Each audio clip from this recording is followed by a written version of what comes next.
یہ تاکید کے لیے فرمایا۔ صاحب مدارک فرماتے نا التاسیس اولا من التاکید، نیا حکم تاکید سے بہتر، تاکید نہ۔ پہلا جو حکم ہے وہ انبیاء علیہ السلام کے متعلق ہے، ابراہیم، اسماعیل، اسحاق، یعقوب، موسیٰ، عیسیٰ علیہ السلام، اور یہ ان کی اولادوں کی طرف ہے، تو تکرار نہ ہو۔ کیا مدارک والے کیا کہیں گے؟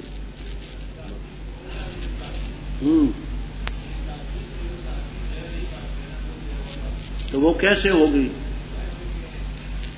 پہلے تل کو متن قد خلط میں ابراہیم علیہ السلام، اسماعیل علیہ السلام، اسحاق علیہ السلام، یعقوب علیہ السلام پیغمبر ہو، تل کا مشار لے پیغمبر ہو، اور اس میں ان کے اتباع ہوں، پیغمبر نہ اسباط ہوں۔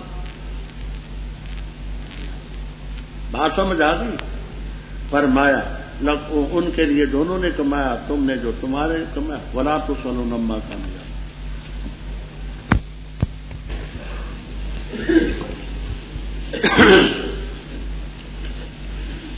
اعوذ باللہ من الشیطان الرجیم، بسم اللہ الرحمن الرحیم۔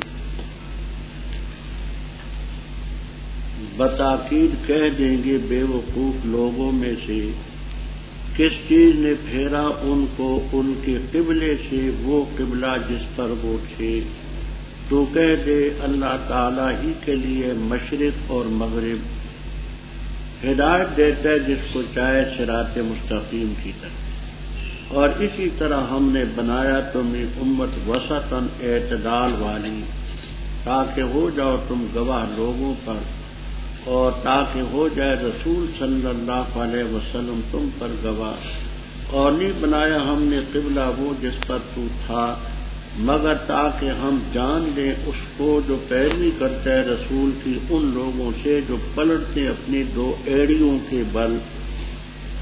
اور بے شک قصہ یہ ہے کہ کانت تھا یہ پھرنا البتہ گراں مگر ان لوگوں پر جن کو اللہ نے ہدایت دی، اور نہیں اللہ تعالیٰ تاکہ ضائع کرے تمہارے ایمان کو، بے شک اللہ تعالیٰ لوگوں کے ساتھ البتہ شفقت کرنے والا مہربان۔ تحقیق سے ہم جانتے ہیں، دیکھتے ہیں تقلب وجہ کا پھرنا تیرے چہرے کا پھر سمائے آسمان کی طرف، پس البتہ ضرور ہم تجھے پھیر دیں گے اس قبلے کی طرف جس کو تو پسند کرتا ہے، پر پھر اپنا چہرہ طرف مسجد حرام کے، اور جہاں کہیں تم ہو اے امت ہو تم بھی پھر وہ اپنے چہروں کو اس کی طرف۔ اور بے شک وہ لوگ جن کو دی گئی کتاب البتہ جانتے ہیں کہ بے شک وہ حق ہے ان کے رب کی طرف سے، اور نہیں اللہ تعالیٰ غافل اس کیا کاروائی سے جو وہ کرتے ہیں۔ اور البتہ اگر تو نے دی ان لوگوں کو جن کو دی گئی کتاب ہر قسم کی نشانی، نہیں پیروی کریں گے تیرے قبلے کی، اور نہیں تو پیروی کرنے والا ان کے قبلے کی، اور نہیں بعض ان کے پیروی کرنے والے بعض کے قبلے کی۔ اور البتہ اگر تو نے پیروی کی ان کی خواہشات کی بعد اس کے کہ تیرے پاس آ چکا علم، بے شک تو اس وقت البتہ ناانصافی کرنے والوں میں سے ہوگا۔ وہ لوگ جن کو ہم نے دی کتاب پہچانتے اس کو جیسے پہچانتے اپنے بیٹوں کو، اور بے شک کے گروہ ان میں سے البتہ چھپاتے حق کو، اور وہ جانتے ہیں حق تیرے رب کی طرف سے ہے، پر ہرگز نہ ہونا من الممترین شک کرنے والوں میں سے۔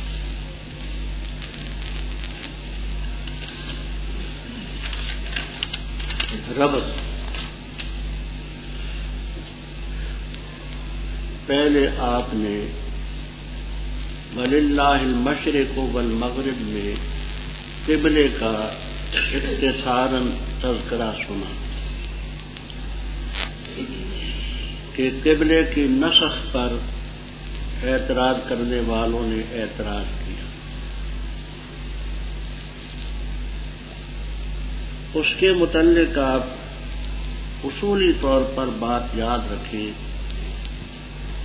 تفسیر ابن کثیر، تفسیر ابو سعود، تفسیر مظہری وغیرہ وغیرہ تفسیروں میں ہے کہ آ حضرت صلی اللہ تعالی علیہ وسلم مدینہ طیبہ میں بنو سلمہ کے محلہ میں ظہر کی نماز پڑھا رہے تھے. 2 رکعتیں آپ نے مسجد اقصی کی طرف منہ کر کے نماز پڑھائی. 2 باقی تھی. حکم عین نماز کے اندر تحویل قبلے کا آ گیا. بقیہ 2 رکعتیں آپ نے قبلۃ اللہ کعبۃ اللہ کی طرف رخ کر کے پڑھائی اور مقتدی پیچھے سے استدارو وہ بھی چکر کاٹ کے قبلے کی طرف. اس تحویل قبلے سے پہلے ہی اللہ تعالی نے اطلاع دی تھی سیقول السفہاء. زمخشری کے قاعدے کے مطابق سین تاکید کے لیے بتاکید کہیں گے بے وقوف، اور دوسرے حضرات کے قاعدے کے مطابق ان قریب کہیں گے سین استقبال قریب کے لیے. وہ جو بے وقوف ہیں لوگوں سے کیا کہیں گے؟ ان مومنوں کو کس چیز نے پھیرا اس قبلے سے جس پر وہ تھے؟ مسجد اقصی جن کا قبلہ تھا اس سے اب کعبۃ اللہ کی طرف کیوں پھرے؟ تو کہہ دیں ہم تو اللہ تعالیٰ کے حکموں کے پابند ہیں. للہ المشرق والمغرب، مشرق بھی رب کی ہے مغرب بھی رب کی ہے. جو حکم وہ کرتا ہے ہم اس کو مانتے ہیں. یہدی من یشاء الی صراط مستقیم. یہ آپ نے تعذیب وغیرہ شرح تعذیب وغیرہ میں پڑھا کہ ہدا کا صلہ الہ یا لام آئے تو ارات و طریق کے معنی میں، اور بغیر الہ و لام کی آئے تو اس کے معنی ایصال المطلوب ہے. جہاں الہ صلہ ہے تو معنی ہے کہ رہنمائی کرتا ہے جس کی چاہے صراط مستقیم. وَكَذَلِكَ کیا کیا مطلب ہے؟ تو سیوطی رحم اللہ تعالی وغیرہ فرماتے اے کما ہدیناکم، اوپر ہے واللہ یہدی من یشاء، اے کما ہدیناکم الی صراط مستقیم کذالک جعلناکم امۃ وسطا. وکذالک کا مفہوم سمجھے، اے کما ہدیناکم الی القبلہ الی صراط مستقیم کذالک ایسے ہم نے بنایا تمہیں امتن وسطن درمیانی امت، تاکہ ہو جاؤ گواہ لوگوں پر اور نبی صلی اللہ علیہ وسلم تم پر گواہ. وسط کے معنی ہوتے ہیں اعتدال والی، عدل والی، درمیانی امت. ایک ہوتا ہے سین کے سکون سے وسطن، ایک ہوتا ہے وسطن سین کے فتح سے. مشہور عربی کا محاورہ ہے الساکن متحرک والمتحرک ساکن. الساکن متحرک والمتحرک ساکن. یہ دیکھیے ایک کنارہ یہ ہے، ادھر دیکھیے ایک یہ ہے، ایک وہ ہے. تو ساکن جو ہے وسطن، وسط کے معنی اس اور اس کے درمیان ہو. یہ بھی وسطن، یہ بھی وسطن، یہ بھی وسطن، وہ بھی وسطن. یہ وسطن سکون جو ہے یہ متحرک ہے، اور وسطن سین کے فتح سے ہو متحرک ہو تو وہ ساکن این سنٹر پر ہو تو اس کو وسطن کہیں. تو الساکن متحرک والمتحرک ساکن.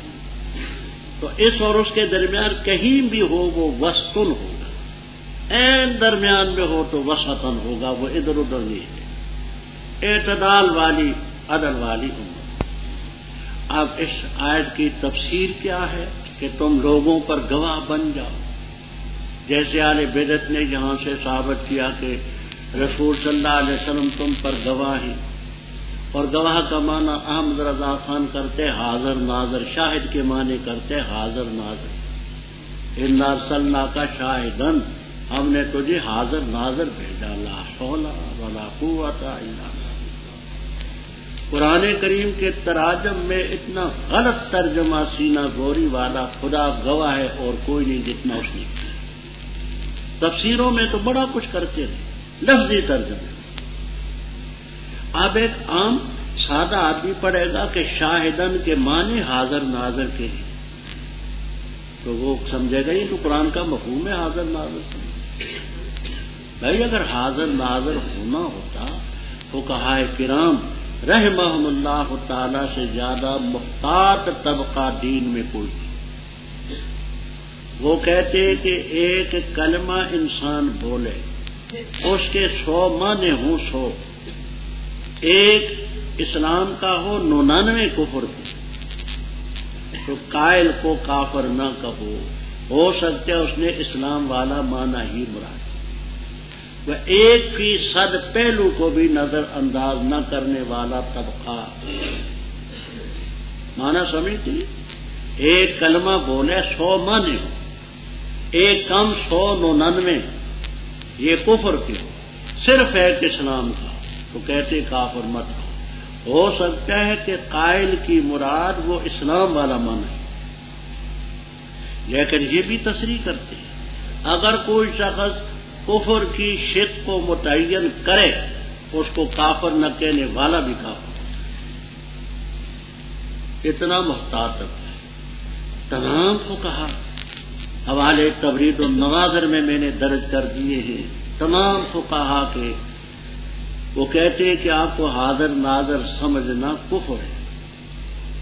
بھائی دو چیز کفر ہے، وہ قرآن کے کسی لفظ کا ترجمہ کیسے بن سکتا ہے؟ جو کفر ہو وہ قرآن کریم کے کسی لفظ کا ترجمہ کیسے بن سکتا ہے؟ تو یہاں سے وہ کہتے ہیں تاکہ نبی تم پر شہیدن گواہ بنے حاضر ناظر۔ مزید بات کو تبرید النوازر میں دیکھ لینا، آنکھوں کی ٹھنڈک، تباہ شدہ کتاب ہے۔ یہاں جو بات میں عرض کرتا ہوں اس کو سمجھیں۔ اس آیت کریمہ کی تفسیر خدا حضرت صلی اللہ علیہ وسلم نے کی، بخاری میں ہے اور صحاح میں ہے، مزید تفصیلی روایتیں در منصور میں، معالم التنزیل میں، ابن کثیر میں، روح المعانی میں، ابن جریر طبری میں۔ خلاصہ یہ قیامت کا دن ہوگا، مثلا اللہ تعالی حضرت نوح علیہ السلام کو طلب فرمائیں گے، آؤ تمہارا اور تمہاری قوم کا حساب ہو رہا ہے۔ نوح علیہ السلام سے رب فرمائیں گے حل بلغت قومک کا، کیا لوگ نے اپنی قوم کو تبلیغ کی تھی؟ تو نوح علیہ السلام فرمائیں گے میں نے تبلیغ کی تھی۔ لوگوں سے پوچھا جائے گا امتیوں سے جو کافر ہیں، کیا تمہیں نوح علیہ السلام نے تبلیغ کی؟ تو وہ کہیں گے جی نہیں ہمیں کوئی تبلیغ نہیں۔ اب حضرت نوح علیہ السلام کی حیثیت ہوگی مدعی کی، قوم کی حیثیت ہوگی مدعا علیہ کی، اور مشہور حدیث ہے البینۃ علی المدعی والیمین علی من انکر۔ تو رب تعالی حضرت نوح علیہ السلام سے فرمائیں گے میں یشہد لکاتو مدعی ہے، گواہ تیرے کون؟ تو نوح علیہ السلام فرمائیں گے میرے گواہ ہیں محمد صلی اللہ علیہ وسلم و امتہ، چنانچہ آپ کی امت کو گواہ کے طور پر پیش کیا جائے۔ یہ امت گواہی دے کہ ہم گواہی دیتے ہیں کہ نوح علیہ السلام نے تبلیغ کی۔ وہ لوگ اعتراض اٹھائیں گے، کہیں گے یہ تو موقع کی گواہی نہیں، عینی گواہی نہیں، ہم سے 1000 سال بعد کو آئے، انہوں نے ہمیں کب دیکھا ہے؟ تو موقع کے اور عینی گواہی۔ رب تعالیٰ فرمائیں گے سنتے ہو دوسرا فریق کیا کہتا ہے؟ یہ امت کہے گی ہاں ہم سنتے ہیں، لیکن پروردگار اگر تو سچا ہے اور یقیناً سچا ہے تو ہماری گواہی بھی سچی ہے۔ ہم نے تیری کتاب میں پڑھا ارسلنا نوحا الی قومہ فقال یا قوم اعبدوا اللہ۔ جس وقت یہ امت گواہی دے چکے گی تو آپ اس امت کی گواہی کا تزکیہ کریں گے، تزکیۃ الشہداء۔ اہم مقدمات جو ہوتے ہیں ان میں جج اور قاضی گواہوں کی صفائی بھی لیتا ہے، اس کو کہتے ہیں فقہی اصطلاح میں تزکیۃ الشہداء، کہ گواہ سچے ہیں اور پیشہ ور نہیں اور ان سے کوئی عداوت نہیں۔ تو یہ امت گواہی دے چکے گی، آپ اس امت کی گواہی کی صفائی پیش کریں گے۔ یہ اس آیت کی تفسیر خود حضرت صلی اللہ علیہ وسلم نے کی ہے، بخاری تک میں موجود ہے، تاکہ تم لوگوں پر گواہ بن جاؤ اور نبی صلی اللہ علیہ وسلم تم پر گواہ بن جاؤ۔ تو اس شہادت سے وہ شہادت مراد ہے، حاضر ناظر ہونا، اور یہ چیزیں قطعاً مراد ہے۔ اور نہیں بنایا ہم نے قبلہ وہ جس پر تو تھا، الا لنعلم، مگر تاکہ ہم جان لیں اس کو جو رسول کی پیروی کرتا ہے ان سے جو اپنی ایڑیوں کے بل پھرتے، ابو ٹرن کرتے، چلتے چلتے واپس ہو جاتے۔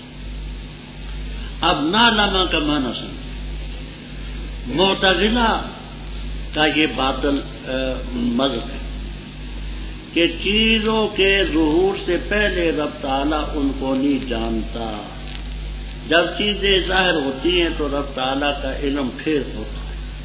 اور ایسی آیات سے لنعلم، لیعلم، یہ جو قرآن پاک میں آیتیں آتی ہیں ان سے استدلال کرتے ہیں تاکہ ہم جان لیں۔ تو مطلب یہ کبھی تک رب نے جانا تو نہیں۔ اہل حق کہتے ہیں اللہ تعالیٰ کا علم ازلی ہے، وہ پہلے ہی سے جانتے ہیں۔ لنعلم کا معنی کرتے علم ظہور، لنعلم کا معنی علم ظہور۔ اب علم ظہور کا کیا معنی ہے؟ روح المعانی بیان القرآن وغیرہ میں ہے، علم ظہور کا معنی یہ ہے کہ جب چیز ظاہر ہو جاتی ہے تو مخلوق کے علم میں آتی ہے، اس سے پہلے اس کے علم میں نہ تھی، مخلوق کے علم میں۔ جب مخلوق کے علم میں آ جاتی ہے تو مخلوق یہ یقین رکھتی ہے کہ یہ خدا کے علم میں تھی، خدا کا علم اس کو بھی حاوی۔ تو ظہور کا معنی یہ ہے کہ مخلوق کی بنسبت ہے، رب تو پہلے سے جانتا ہے۔ علم ظہور جو ایڑیوں کے بل پھرتا ہے، یہاں تفسیروں میں آپ کو ملے گا کچھ لوگ ایسے بھی تھے کہ تحویل قبلے کی وجہ سے بدظن ہو کر کے مرتد ہو گئے، معاذ اللہ۔ وَإِنْ كَانَتْ لَكَبِيرَةٌ، یہ ان جو ہے یہ اصل میں تھا انا مشدد ہے، اور اس کی دلیل اور قرینہ یہ ہوتا ہے کہ اس کی لام پر خبر پر لام ہوتی ہے۔ ان مسقلہ ہو، اس کی خبر پر لام، یہ وَإِنْ كَانَتْ اصل میں وَإِنَّا یہ۔ اب اسم اس کا کیا ہے؟ تو اسم اس کا محذوف ہوتا ہے بالعموم۔ وہ مذکر ہو تو اس کو ضمیر شان کہتے ہیں، مؤنث ہو تو اس کو ضمیر قصہ کہتے ہیں۔ یہاں پہ انشاءاللہ جلالین تک میں ملے گا وَإِنَّهَا، اور بے شک قصہ ہی کانت لکبیرتن، یہ کانت کی ضمیر کدھر جاتی ہے؟ تو یاد رکھنا واللہ جو ولی یہ باب تفعیل ہے، اس کے دو مصدر آتے ہیں، ایک تولیتن اور ایک آتا ہے تولی۔ واللہ جو ولی تولیتن اور تولی، تو یہ تولیتن کی طرف راجع ہے کانت، اور بے شک قصہ یہ کانت تولیتو، یہ منہ پھیرنا لکبیرہ، یہ آپ کو جلالین تک میں ملے۔ تو کانت کی ضمیر کدھر راجع ہے؟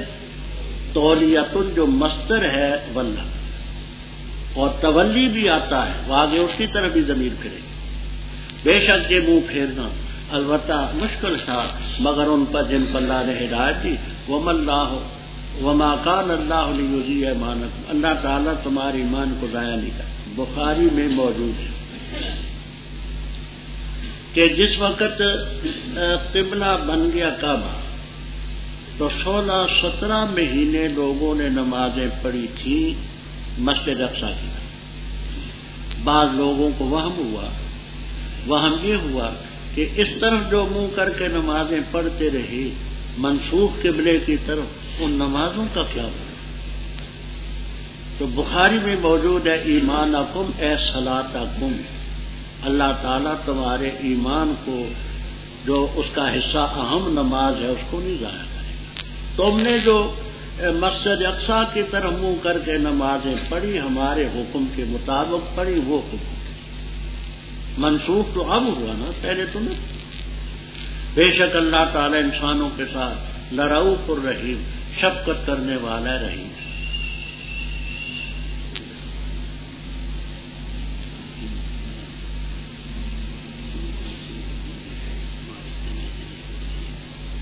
کتنے بات کتنی ہو گئی؟ بار بار 1 منٹ ہو گئی، بہت مشکل، بہت مشکل، کوئی زیادہ نہیں کر سکتا، کوئی بھی وجہ والا نہیں سوال نہیں، بہت مشکل۔ اور یہ صورت یہ کہ بچے اسی لحاظ سے سب کے سامنے پڑھتے ہیں، اچھا مشکل۔ ہاں پھر کو غور کر دو متبادل بالکل بہت اللہ خیر۔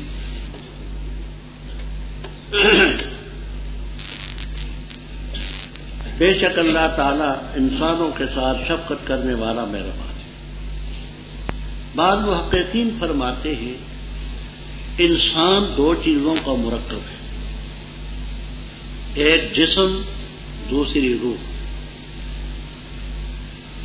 تو لرؤوف کا مطلب یہ ہے کہ پروردگار تمہارے جسم پر بھی شفقت کرتا ہے، اور رحیم ہے تمہاری روح کے لیے بھی اس نے خوراک پیدا ہے، دونوں کے ساتھ۔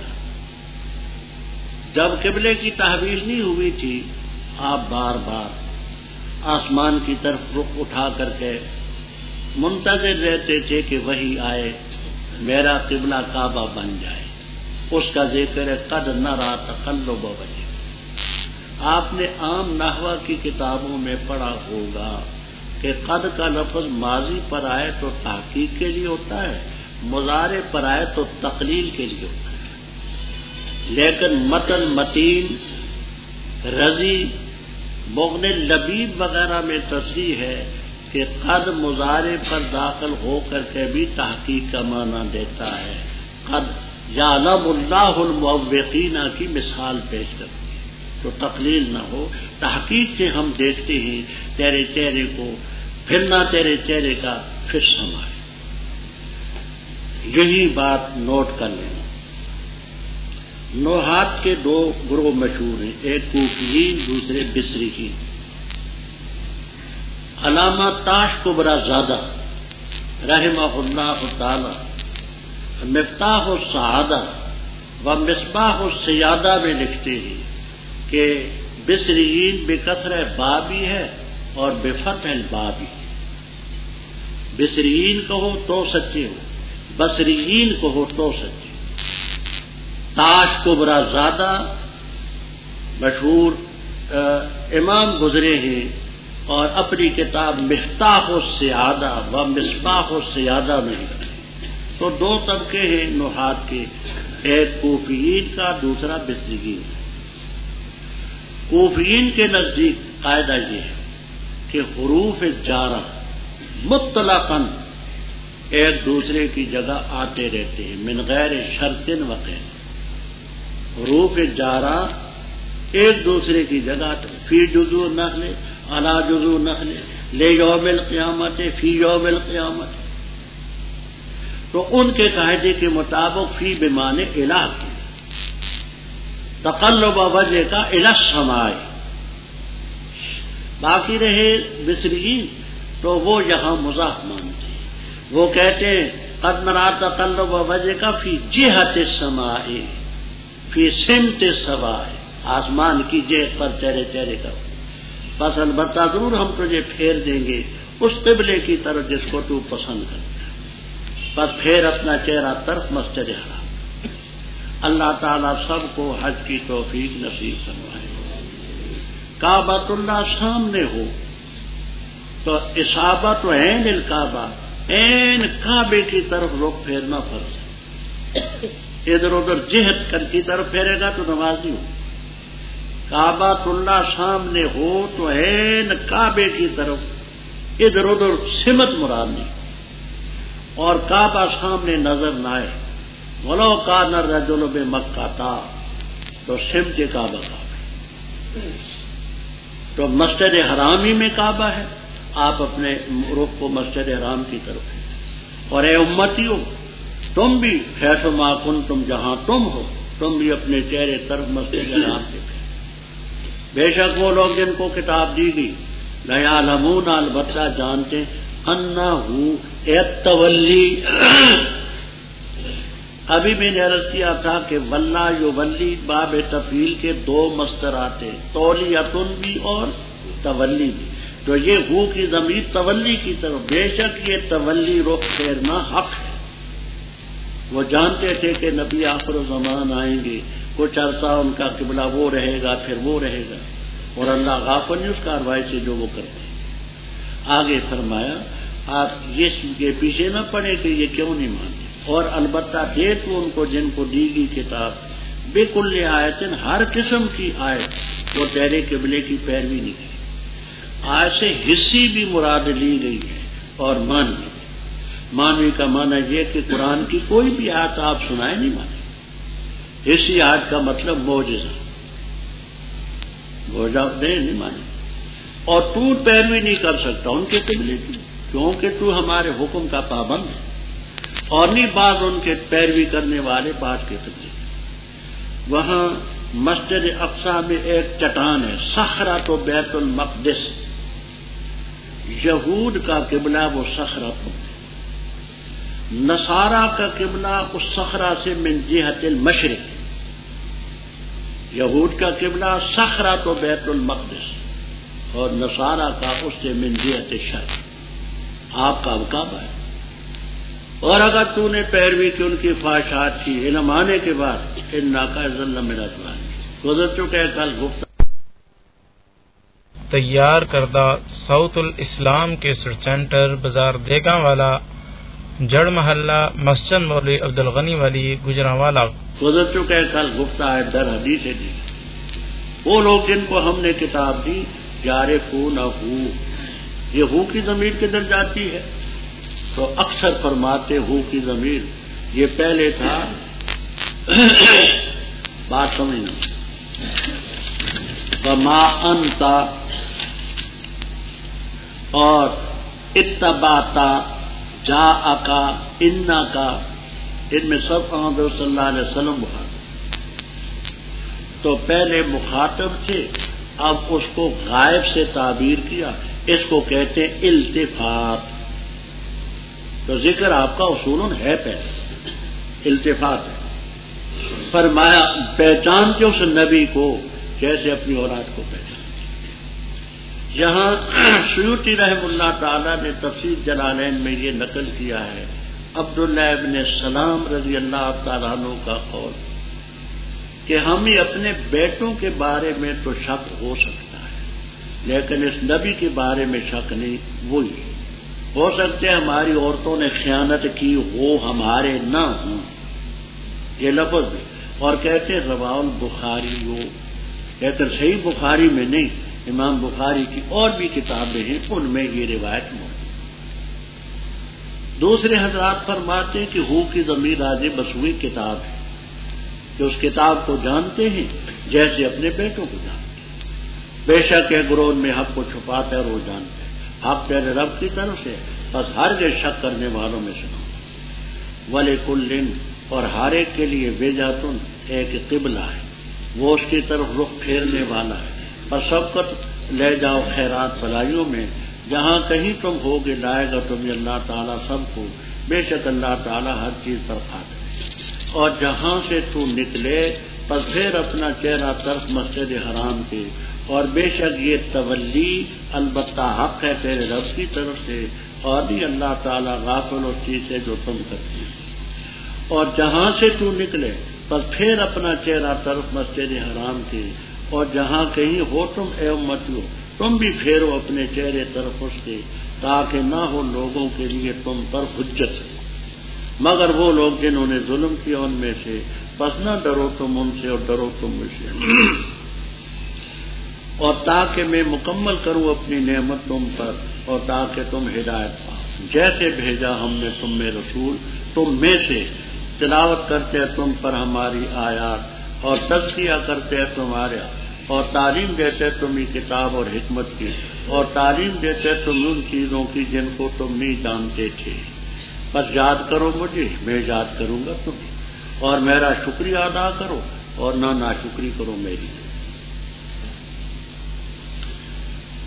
لکلن میں جو تنوین ہے یہ عوض مضاف الیہ ہے۔ اے ولکل امت، بعض یہ لفظ نکالتے ہیں، بعض نکالتے ولکل من الامم، بعض من الامم نکالتے ہیں، بعض امت نکالتے ہیں۔ ہر امت کے لیے وجہتن توجہ کا ایک رخ قبلہ ہے جس کی طرف اس نے رخ پھیرنا ہے۔ ہوا مولیھا، مولی متعدی بدو مفعول، یہاں ایک مفعول حذف ہے۔ ہوا مولیھا وجہہ، وہ پھیرنے والا ہے اس وجہ کی طرف اپنے چہرے کو، ہر ایک کے لیے قبلہ ہے، اس کی طرف رخ پھیرتا ہے۔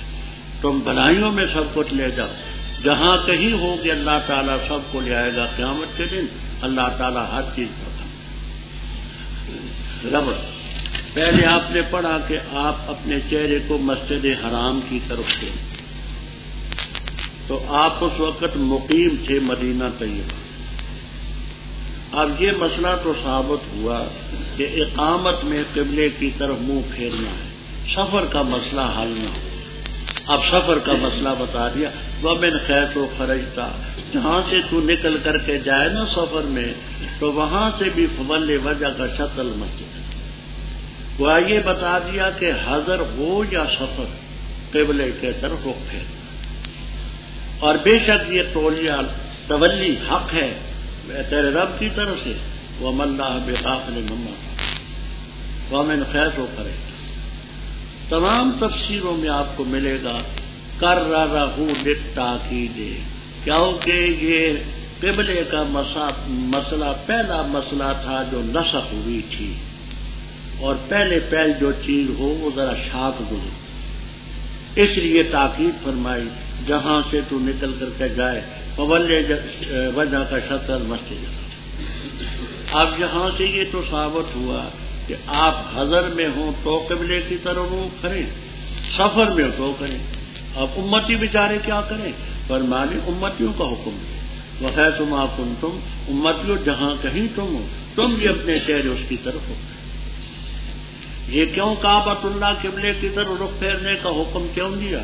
لِأَلَّا يَكُونَ لِلنَّاسِ عَلَيْكُمْ حُجَّةٌ، تاکہ لوگوں کے لیے تمہارے خلاف تم پر کوئی الزام اور حجت نہ ہو۔ وہ کیسے؟ یوں،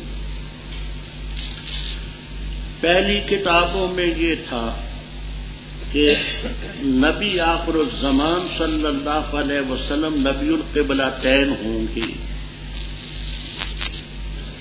اگر مسجد اقصی آپ کا قبلہ نہ ہوتا، صرف کعبہ ہی ہوتا، تو یہ کہہ سکتے تھے جی وہ نبی نہیں، کیوں؟ ان کی صفت ہے نبی القبلتین، تو وہ الزام تو پیش کر سکتے تھے۔ اب جب ہم نے کعبے کی طرف، مسجد اقصی کی طرف رخ کر کے نماز پڑھنے کا حکم دیا، پھر کعبے کی طرف، تو نبی القبلتین کی وصف پوری تھی، اب ان کو کچھ کہنے کا حق نہیں۔ دوسری بات، یہود یہ بھی کہتے تھے، نصارہ کہتے تھے کہ یتبع قبلتنا ویخالف دیننا، کہ ہمارے قبلے کو تو مانتے ہیں، ہمارا دین نہیں مانتا۔ تو اب جس وقت آپ کو حکم ہوا کہ کعبے کی طرف رخ پھیرے، تو ان کا یہ اعتراض بھی اڑ گیا کہ ہمارے قبلے کو مانتے ہیں، دین کو نہیں مانتا، لو ہم نے تمہارا قبلہ بھی رب کے حکم سے چھوڑ دیا۔ اور مشرکین کا یوں اعتراض تھا، کہتے تھے، کہتا ہے میں ابراہیمی ہوں۔ اچھا ابراہیمی ہے کہ ابراہیم علیہ السلام کے بنائے ہوئے قبلے کو اس نے چھوڑ دیا، تو وہ یوں اعتراض کرتے تھے۔ اس لیے اللہ تعالیٰ نے فرمایا کہ قبلے کی تحویل کا حکم دیا تاکہ لوگوں کا تم پر الزام نہ ہو۔ ہاں، الا الذین ظلموا منہم، مگر جو ظالم ہیں وہ کوئی نہ کوئی بات کرتے رہیں گے، وہ تو باز نہیں آئیں گے، پس ان سے نہ ڈرو، مجھ سے ڈرو۔ وَلِأُتِمَّ، اس کا عطف ہے اللہ، تاکہ نہ ہو لوگوں کے لیے تم پر حجت، اور تاکہ میں اپنی نعمت تم پر مکمل کر دوں،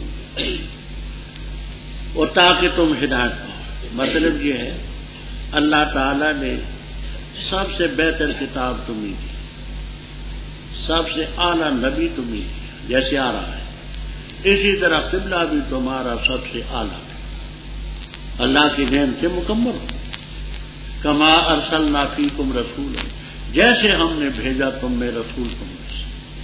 یہ کما کا تعلق کس سے ہے؟ تو آپ کو ابو سعود، مدارک، جلالین وغیرہ وغیرہ میں ملے گا، لے اتمہ کے ساتھ اس کا تعلق ہے، ولی اتمہ نعمت اس کے ساتھ کما کا تعلق ہے۔ مفہوم کیا ہے؟ کا اتمامنا بے ارسالنا فیکم رسولا، جیسے ہم نے نعمت مکمل کی کہ تم میں رسول بھیجا تم میں سے۔ ہاں حضرت صلی اللہ علیہ وسلم سب سے اعلیٰ پیغمبر، ہم نے وہ تم میں بھیجے، نعمت مکمل کی۔ اسی طرح یہ قبلہ ہم نے تمہیں اعلیٰ دیا تاکہ ہماری نعمت تم پر مکمل۔ اس نبی کے اوصاف کا لا پڑھ چکے ہیں، یتلو علیہم آیاتنا ویزکیکم ویعلمکم الکتاب والحکمۃ، اور تعلیم دے تمہیں ان چیزوں کی جن کو تم نہیں جانتے۔ اہل بدعت نے ایک غلط استدلال کیا ہے، میں زیادہ تفصیل تو مسائل کی نہیں کرتا لیکن اشارہ ضرور کر جاتا۔ وہ کہتے ہیں کہ ماں کا لفظ جو ہے عام، تو مانا یہ ہے کہ وہ نبی تمہیں تعلیم دیتا ہے، ماں تو ماں چونکہ عموم کے لیے ہے، جن چیزوں کو تم نہیں جانتے اس کی تعلیم دیتا ہے، تو معلوم ہوا کہ آپ کو غیب کا علم تھا، ما کان و ما یکون کا، کوئی شے ما سبقہ کی آپ کے علم سے خالی نہ تھی اور نہ ما سیاتی کی خالی۔ مزید بحث تو آپ ازالۃ الریب میں دیکھیں، ہم نے بحث وہاں مقصود کی ازالۃ الریب عن عقیدۃ علم الغیب۔ یہاں صرف دو باتیں میں عرض کرتا ہوں کہ آپ حضرات کا یہ معنی کرنا یہ قرآن کے خلاف ہے، دوسری بات آپ کا یہ کہنا اصول کے خلاف۔ قرآن کے خلاف کیسے ہے؟ 7واں پارہ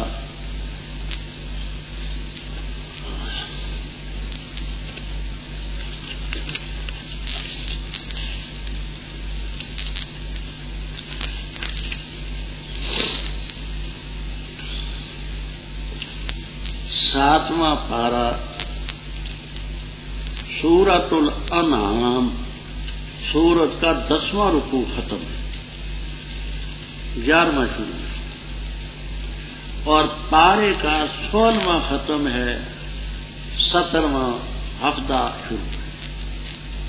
7واں پارہ سورۃ الانعام، اصطلاحات میں پہلے بیان کر چکا ہوں،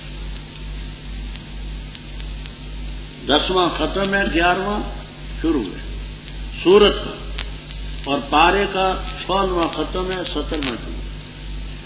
اعوذ باللہ من الشیطان الرجیم، بسم اللہ الرحمن الرحیم۔ وما قدر اللہ حق قدرہ اذ قالوا ما انزل اللہ علی بشر من شیء قل من انزل الکتاب الذی جاء به موسیٰ نورا وہدی للناس تجعلونہ قراطیسا تبدونہا وتخفون کثیرا۔ اس میں یہود کو خطاب، آگے سنیں، رب تعالیٰ یہود سے فرماتے ہیں وَعُلِّمْتُمْ مَا لَمْ تَعْلَمُوا أَنْتُمْ وَلَا آبَاؤُكُمْ، تمہیں تعلیم دی گئی اس کی جس کو تم بھی نہیں جانتے تھے، تمہارے آبا بھی نہیں جانتے تھے۔ اگر ماں کا لفظ بقول اہل بدعت حضرات کے عام ہے تو مان لیں کہ یہود بھی غیب رکھتے تھے، وَعُلِّمْتُمْ مَا لَمْ، تو پھر یہ پیغمبروں کی تخصیص کیا ہوئی؟ پھر تو مانے کہ تمام یہودی بھی غیب جانتے تھے، وہی چیز ہے جہاں بھی علمتم ما لم تعلموا۔ دوسری بات، شرع مواقف میں سید جرجانی رحمہ اللہ تعالی فرماتے ہیں، اور اصول سرخسی میں جو اصول فقہ کی کتاب ہے، علامہ سرخسی رحمہ اللہ تعالی فرماتے ہیں الموصولات لم توضع للعموم بل هي للجنس يحتمل العموم والخصوص۔ موصولات عموم کے لیے موضوع نہیں ہے، جنس کے درجے میں ہیں، احتمال عموم کا بھی رکھتے، احتمال خصوص کا بھی رکھتے، من بھی موصولہ، ما بھی موصولہ۔ الموصولات لم توضع للعموم بل هي للجنس يحتمل العموم والخصوص۔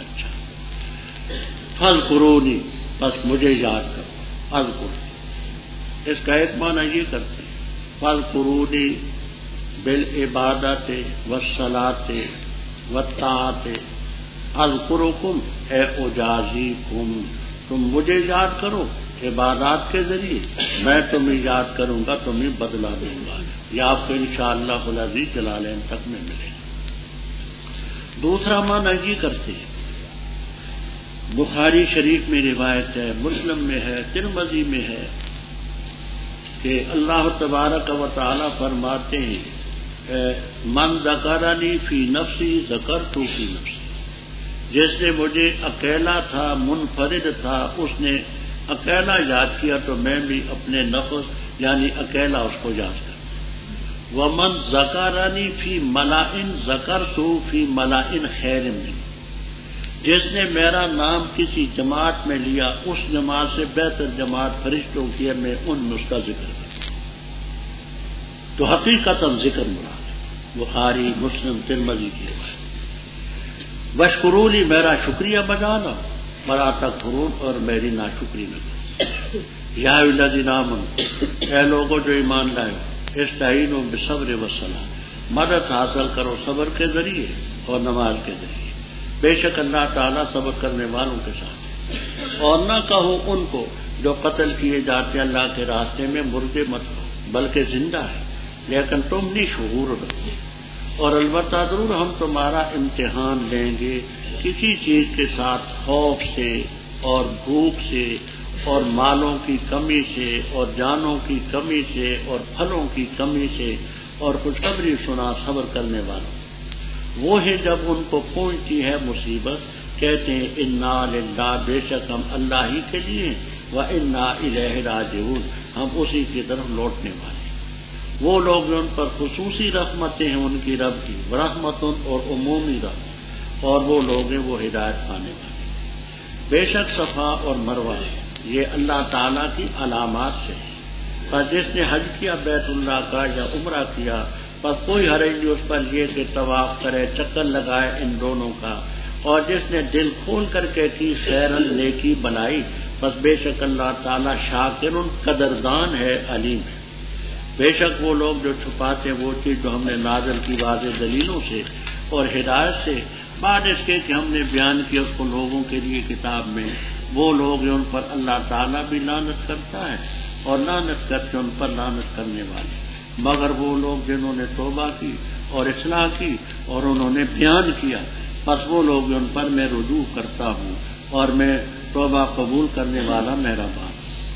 بے شک وہ لوگ جنہوں نے کفر کیا اور مر گئے درا حالے کہ وہ کفار تھے، وہ لوگ ان پر اللہ تعالیٰ کی لعنت، فرشتوں کی لعنت، والناس اجمعین، تمام انسانوں کی لعنت، انسانوں کی لعنت سب کی، خالدین فیہا، ہمیشہ رہیں گے اس لعنت میں، نہ ہلکا کیا جائے گا ان سے عذاب اور نہ ان کو مہلت دی جائے گی۔ اور الہ تمہارا ایک ہی الہ ہے، لا الہ الا ہو، نہایت رحم کرنے والا رحیم مہربان۔ ربط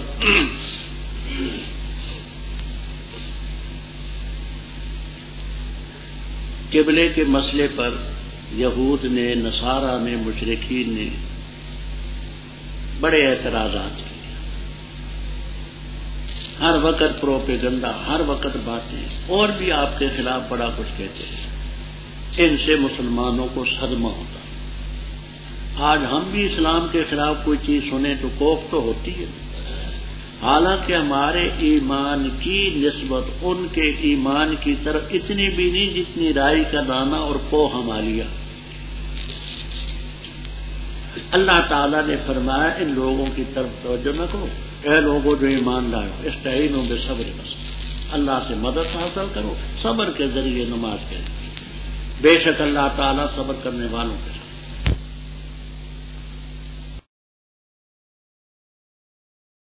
مزید اس طرح کی اسلامی ویڈیو حاصل کرنے کے لیے ہمارے اس چینل کو سبسکرائب کریں۔